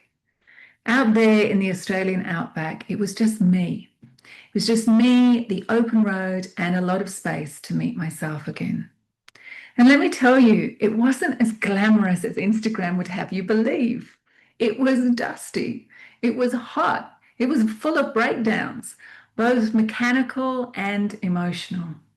And it was terrifying. It was liberating. It was awe-inspiring. And I guess a little bit ridiculous all at once. As you might imagine, I had the kind of experiences you simply cannot make up. And now I feel honored that I've got a lifetime of bonfire stories in my arsenal. You know, I've stumbled through snake country more times than I care to admit. I've sidestepped a pack of wild horses and learned that courage sometimes looks a lot like simply taking the next step. But one of the most memorable moments, the one I share in the book, was when I broke my leg in the middle of the Karijini National Park. Now, that accident turned into a 7-hour rescue. And let me tell you, when you're lying helpless in snake-infested waters at the bottom of a gorge, with the odd death adder nearby, you get very clear on what matters in life. So if the saying, go break a leg, means giving it your all, I did. literally and metaphorically. But the biggest turning point came when I stood on the edge of the Ningaloo Reef, watching the sky darken during a solar eclipse. The light faded, the temperature dropped, and the whole world seemed to hold its breath. It was as if time itself paused in one long, steady heartbeat. In a moment, I felt something shift, not just around me, but within me. I realized I had a choice. I could keep spending my heartbeats on fear, on the heartbreak, on the self-doubt, or I could choose courage. I could choose purpose and joy. I could start focusing on what I had achieved, on what I could be grateful for, and more importantly, what I could give back. And standing there in that eerie half light, I felt guided. It was as though something bigger than me had been whispering all along, "This is your turn. Trust it." And that heartbeat changed everything. And so, since this is a special occasion, I want to share one of the stories that didn't quite make it into the book, because knowing what to cut and what to keep is what makes this book so powerful. And it's also a quiet tribute to the incredible team behind the scenes who guided us through the whole UPTURN process. When I was 17, I found myself squatting in a South London flat near Brixton. It wasn't glamorous.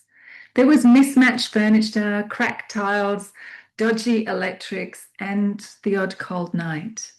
But it was mine. And for a while, it felt safe. It felt like I'd finally carved out a space of my own. Now, the guy who told me I could stay there seemed like the perfect flatmate. Hardly ever home, quiet, rarely stayed overnight. I thought I genuinely lucked out. But what I didn't know was that he was stashing drugs in the locked second bedroom, and that the police had already started watching the place. Now, by sheer serendipity, or maybe an angel watching over me, the real owner of the flat turned up out of the blue. She'd been released early from prison, and when her brothers booted in the front door, I was upstairs peacefully having a bath. Talk about a rude awakening. I think I went through every human emotion possible in about 5 seconds flat. Once we all realised that we weren't a threat to each other and that the so-called silent flatmate had played us, making money off of me while she'd been locked up, we agreed I had to leave. And something in me knew I had to listen to that nudge to get out as soon as possible. A couple of weeks later, I heard that there'd been a massive drug bust at the apartment. If I'd still been living there, I would have been caught up in the whole thing. That shocking heartbeat and sudden eviction saved me. I didn't know it then, but it was one of my first upbeats. Life was protecting me long before I knew how to protect myself. And looking back now, I can see how those moments, the heartbreaks, the rescues, the twists that made no sense at the time, were all part of the same rhythm. It's almost as if life had been trying to get my attention, saying, "Slow down. Listen, trust the current." And I was reminded of that again, swimming off the coast of Exmouth beside a 10-metre long whale shark. The ocean was so calm, the light soft and fractured through the water. And for a moment, I could feel my own heartbeat slow to match hers as she looked straight at me. There was no fear, no noise, no plan, just pure trust. That was the moment I realized that the same invisible current that carried her was carrying me. Every time I've trusted life, even when it made absolutely no sense, something extraordinary has followed. Every upturn begins that way. In that quiet moment when we stop fighting the current and start trusting the tide. And maybe that's what intuition really is. Not a voice in our head, but the pulse of something wiser, deeper, that's been there all along, guiding us back home. So tonight, as we close this beautiful evening, let's take a moment to honour what brought us all here, the courage to keep saying yes to life, even when it doesn't make sense. Each story shared tonight has been a heartbeat, a reminder that we're all part of the same rhythm. Some beats are fast and full of excitement. Others are quiet and uncertain. But together they make up the symphony of transformation we call Upturn. And so for me, these stories, from the bath in Brixton to the eclipse in Ningaloo to that silent moment beneath the ocean with a whale shark, they all echo the same truth. Life is always nudging us towards trust, towards connection, towards coming home to ourselves. Our heartbeats are precious. Spend them on what lights you up, on people who lift you up higher, on experiences that remind you you're alive. Thank you for sharing your heartbeats with me tonight. And to my fellow authors, congratulations. May your stories ripple out across the world, touch the hearts that need them most, and remind us all that real change doesn't happen in grand gestures, but in the quiet rhythm of one heartbeat at a time. So from my heartbeat to yours, thank you. And I seriously hope you enjoy the book. I feel the beats rising in the dust, in the wind, in the sky. Every scar, every bond, every tear I cry is a rhythm that carries me alive. It's the light of Alrighty then. And now it's time. There's a fly on the channel. It's all right. Now it's the time for you guys to have a Q&A. Ask questions. Be curious. Let your curiosity kick in.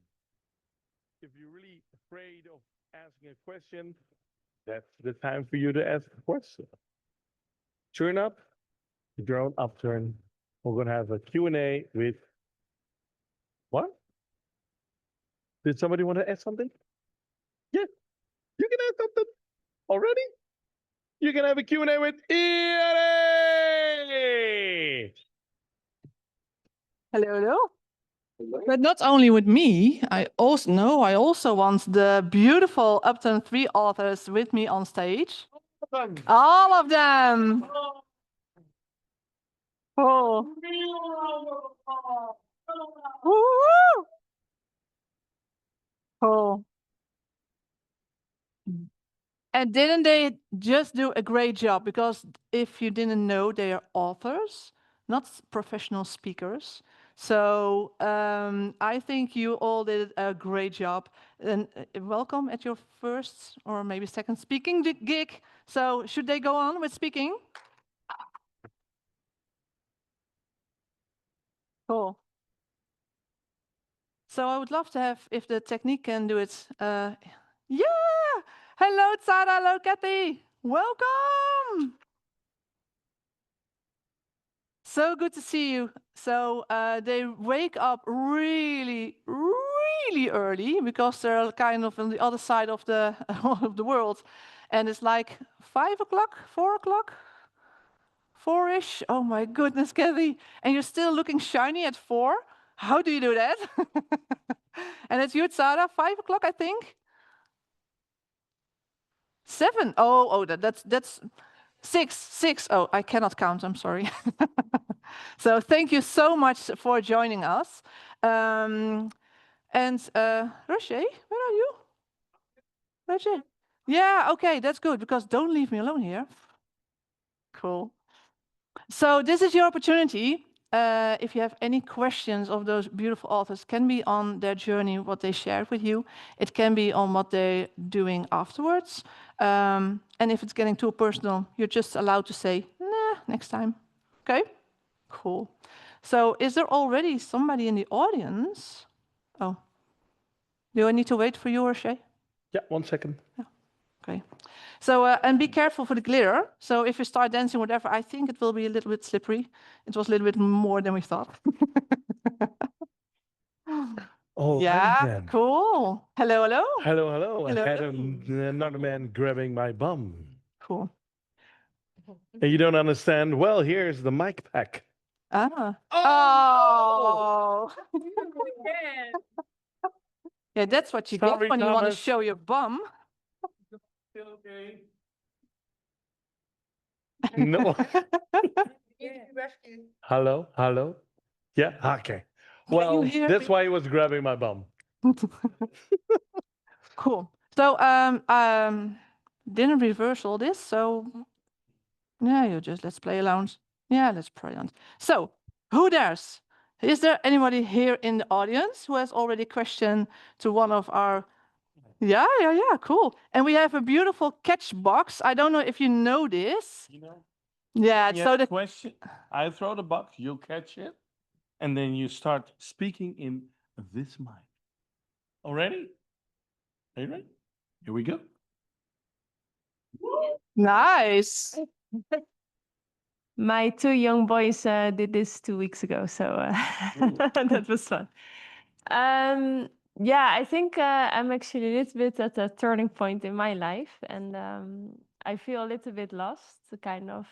And I wonder sometimes, like, what do you do actually when you don't, when your path is not so clear anymore, or you don't know exactly what you want anymore. So, yeah, I just You felt lost. To whom is your question? Who you want to answer it?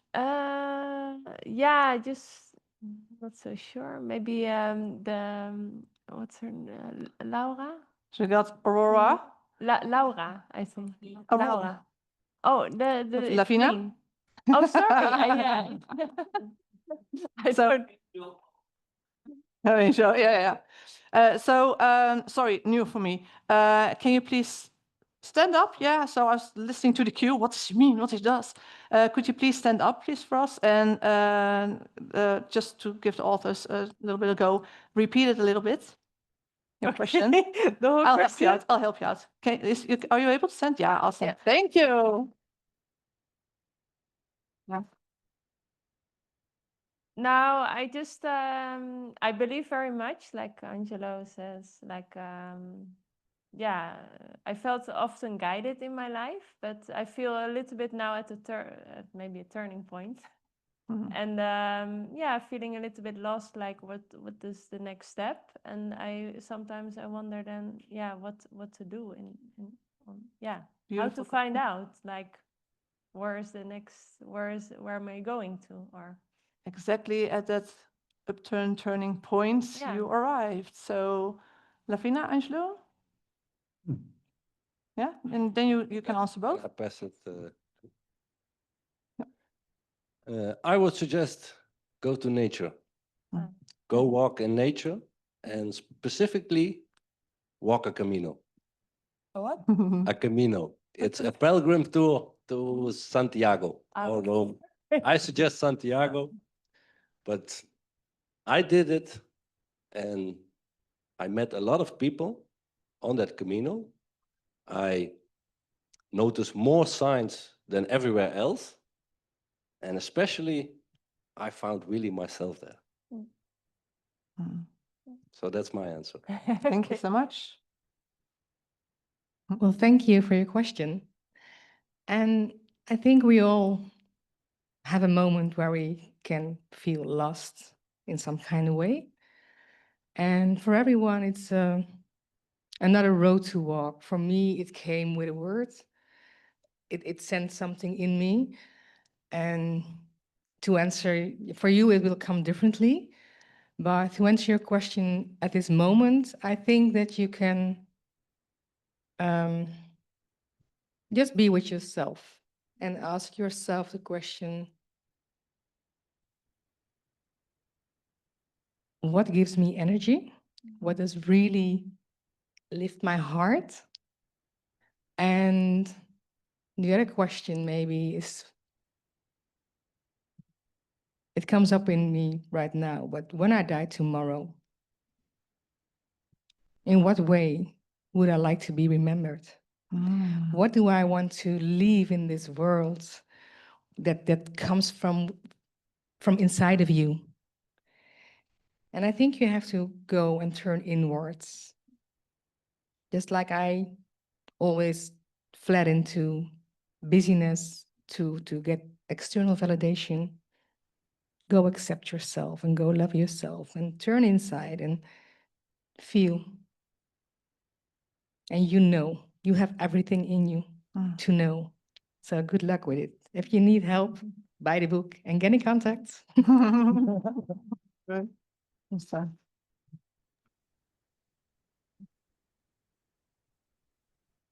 thank you for your question, because I already think it's a question that a lot of people has. They wave. Yes. Yes, I already saw some. So I believe Tzara would want to add something. Is that correct? Yeah, can you hear me? Yes, please. I've just typed it in the chat. It was really just to bring awareness to there's some real wisdom in your sharing, that you feel lost, that it might not feel like there's great wisdom there, but for you to know that you're lost means that you have a direction, you have a goal, you have somewhere that you want to be that you know you're not on. So in the kind of reflection of feeling lost is an awareness. Does that make sense? That you're feeling that there is a misdirect. If you weren't feeling lost, if you didn't realize that you weren't on your path to where you want to be, you wouldn't be feeling lost, is what I'm trying to say. And so to try and silence those noise or the distractions and really just, what is your heart telling you? Where is it that you really want to be? And follow that.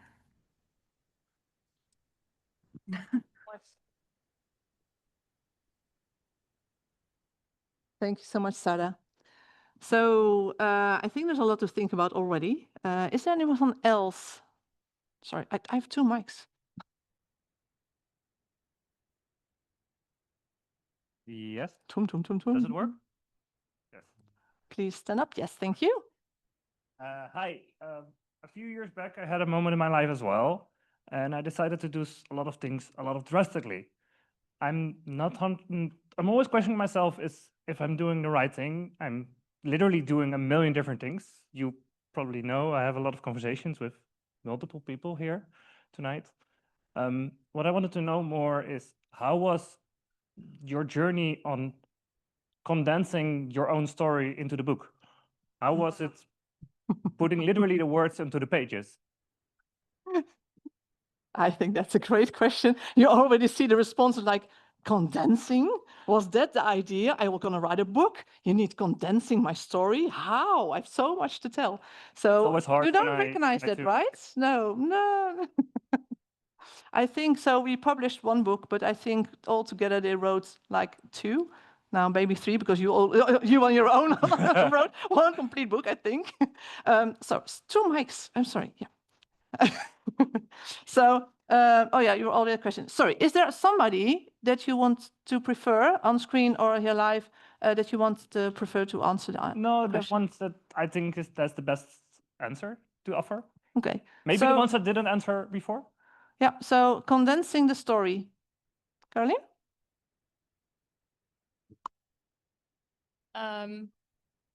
As Jannie said, we've started writing 3 years ago, and just writing our story. And it was, as I told in my speech, like an onion, peeling a layer after layer. And so you come by your Gut feeling. Your gut feeling. Yeah. So every layer you need, because you need the whole onion, and that's totally fine. But you have to to dig deeper, but yeah, to go to your core, who you are. And by going through that process,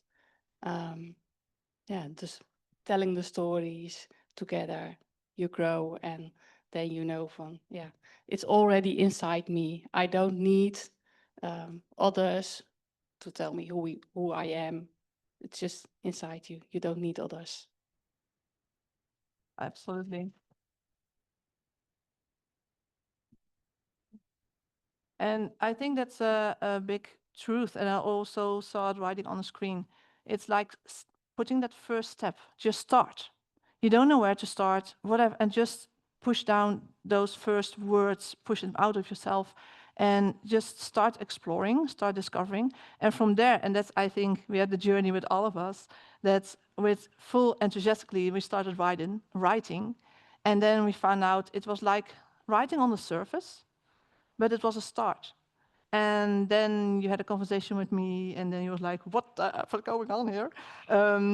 And then we were peeling down those layers, because the story that you are sharing are lying beneath. And those are the stories that make a change for themselves, because you already made a huge change on those past times that creating the book, right? So it's first start with yourselves, and then we can give it. But for you too, just start with one story, see what it feels, see what it does with you.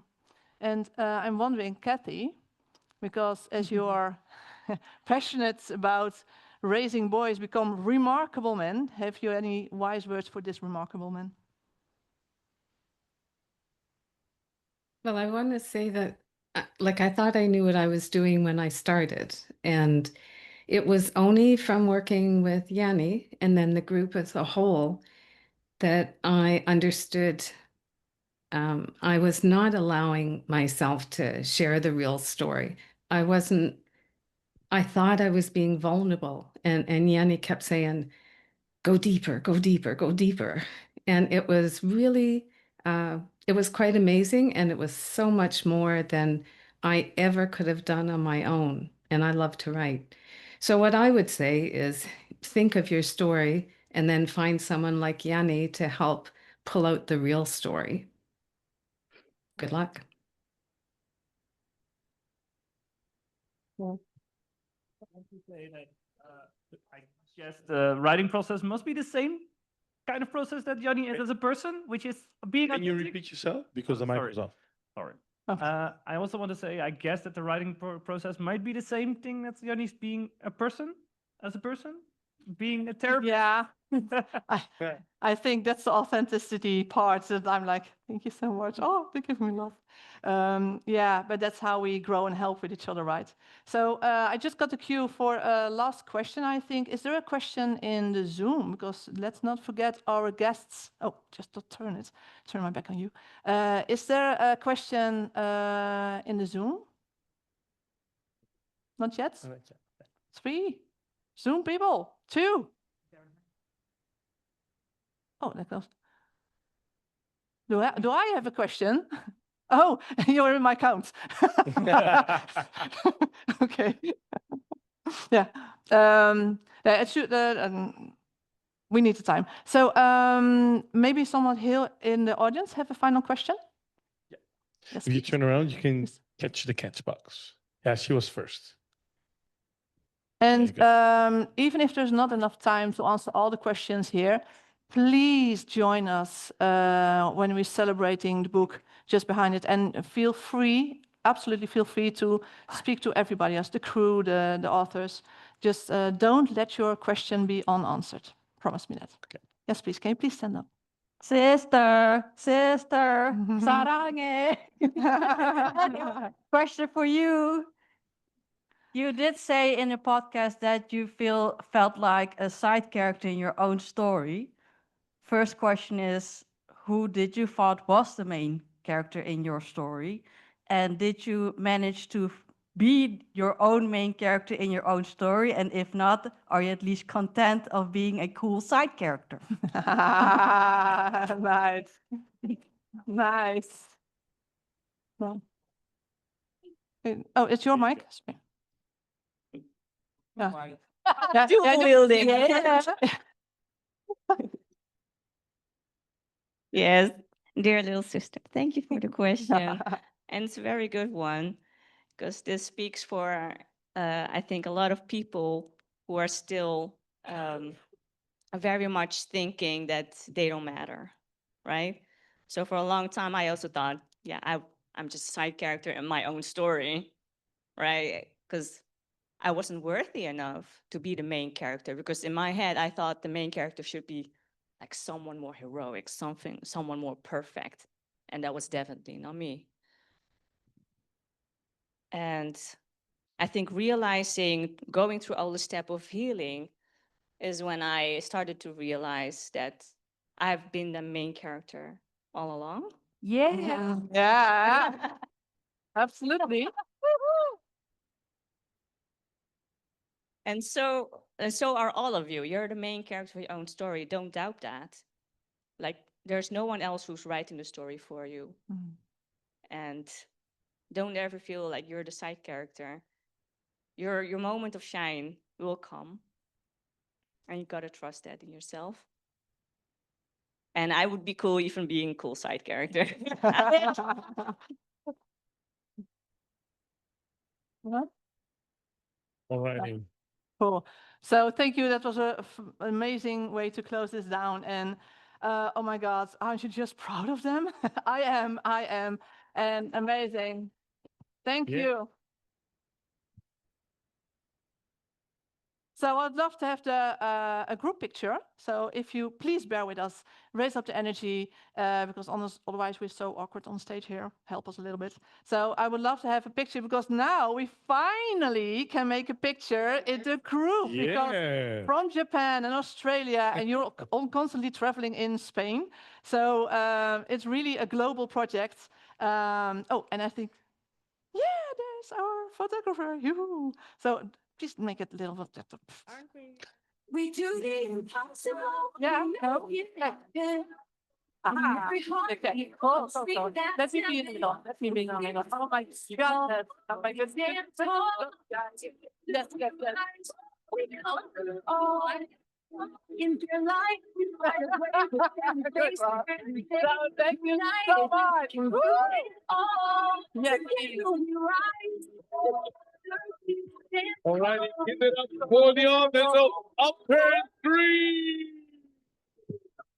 Yes. So I here picture. All right, we have authors from UPTURN 2 and 1 as well. Yes.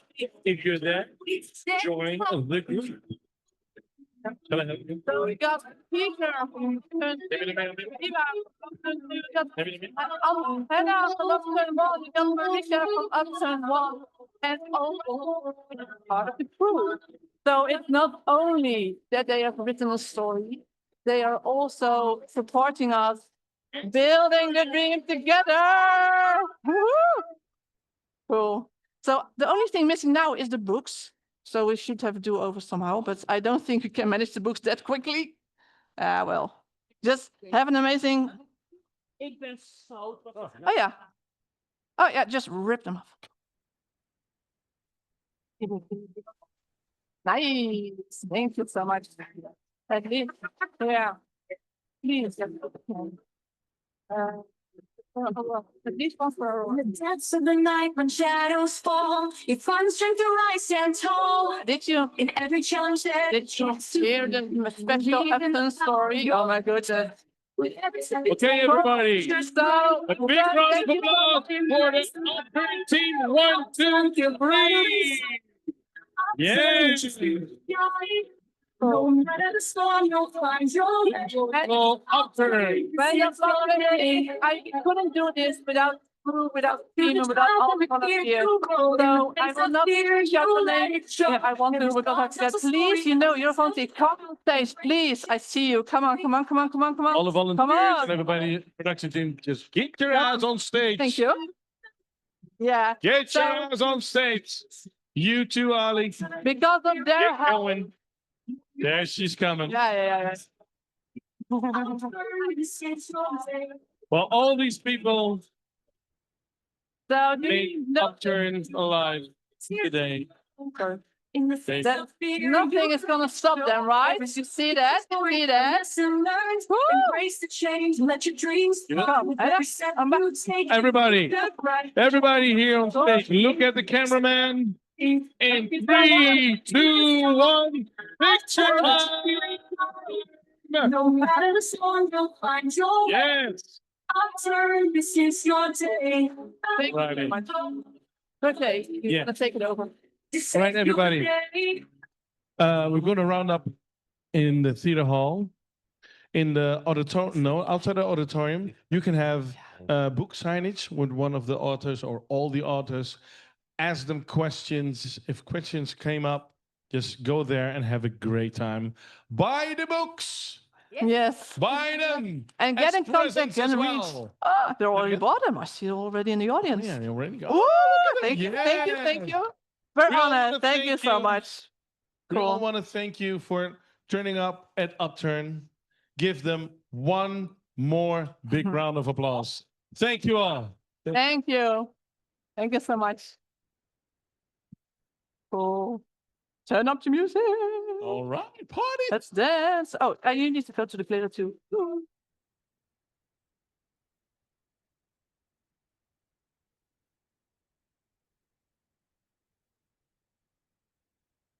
The night when shadows fall.